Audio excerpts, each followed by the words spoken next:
थेट जाऊयात. प्रश्न उपस्थित राहतो जयंत पाटील यांना तितकी मतं का डायव्हर्ट झाली नाही आहेत आणि जी फुटली मतं ती काँग्रेसची आणि काही प्रमाणामध्ये त्यांच्या मित्रपक्ष म्हणजे महाविकास आघाडीचे असे म्हणतात.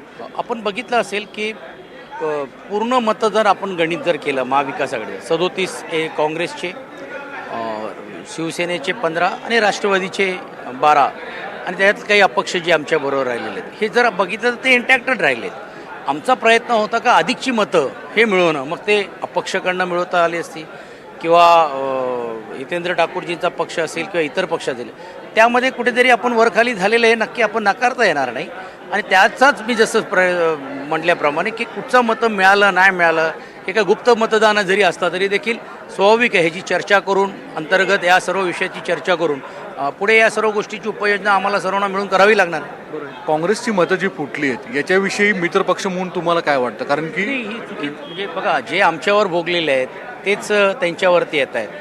आता काही लोकांनी राजकीय भूमिका बदललेली आहे, मग काही मी नाव घेणं उचित नाही कारण मी काय त्याची जबाबदारी घेऊ शकत नाही.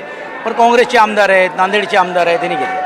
अशावेळी ह्या ज्या सर्व बदललेल्या भूमिकेमुळे त्यांची भूमिका बदलताना आपल्याला पाहायला मिळत आहेत. पण एक गोष्ट तुम्ही बघितलं असेल की ही पैशाचा खेळ जो होतो आहे ह्याच्यामध्ये महायुती जरी जिंकली असेल पण जनतेच्या न्यायालयामध्ये निश्चितपणे आम्ही महाविकास आघाडी म्हणून आम्ही आल्याशिवाय राहणार. काँग्रेसची जी मतं फुटली याच्याविषयी आपण मित्रपक्ष म्हणून त्यांच्याकडे काही मागणी करताय का?